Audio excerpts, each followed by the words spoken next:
our tested friend during our liberation war. They supported us. Not only that, after 75, when we mother, brothers, everybody, only we two survived. So they're getting shelter. সাময়িক সময়ের জন্য আমি দেশ ছেড়েছি, কিন্তু আজীবনের জন্য নয়। আমার সঙ্গে যা ঘটেছে তার সবকিছুর হিসাব নেব আমি। এটা আমার বাবার দেশ, এটা আমার হাতে গড়া বাংলাদেশ। ক্রিকেট ক্যারিয়ারে খারাপ সময়ের মুখোমুখি অনেকবারই হতে হয়েছে সাকিব আল হাসানকে। কখনো আইসিসি থেকে নিষেধাজ্ঞায় পড়েছেন, কখনো বা খারাপ ফর্ম কিংবা ভক্তদের সঙ্গে ঝামেলায় জড়িয়ে সমালোচিত হয়েছেন।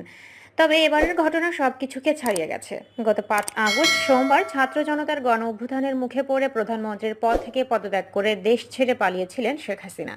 আর সদ্য বিলুপ্ত হওয়া দ্বাদশ জাতীয় সংসদের আওয়ামী লীগের টিকিটে নির্বাচিত জনপ্রতিনিধি ছিলেন ক্রিকেটার সাকিব আল হাসান।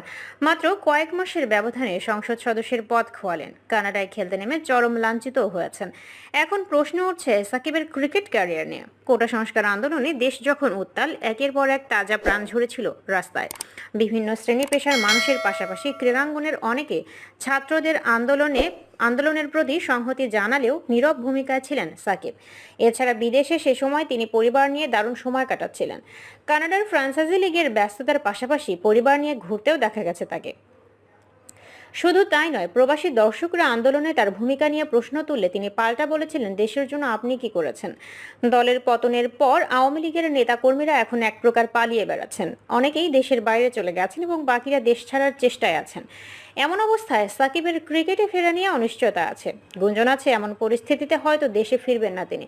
সেরকম বাধ্যবাধকতাও নেই অবশ্য, কারণ তিনি এবং তার স্ত্রী সন্তানেরা যুক্তরাষ্ট্রের বাসিন্দা।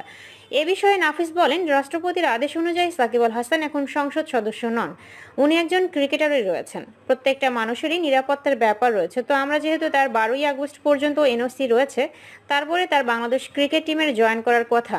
নিজের ভুল বুঝতে পেরে ফেসবুক লাইভে এসে সাকিব বলেন, হিসাবে মনে করি আমার কোনো ভুল হয়ে থাকলে অবশ্যই আমি আপনাদের কাছে ক্ষমা প্রার্থনা করছি, এবং আপনাদের মনে কষ্ট দিয়ে থাকলে সেজন্য আমি ক্ষমা প্রার্থনা করছি। সরকারের বাধ্যবাধকতার কারণে হয়তো কিছু বলা হয়নি, তবে ছাত্রদের পক্ষে ছিলাম। সংসদ সদস্য পদ হারানোর পর নিজের ভুলের জন্য সবার কাছে ক্ষমা চেয়েছেন সাকিব। সুযোগ পেলে সবাইকে সাথে নিয়ে দেশের উন্নয়নে কাজ করতে চান।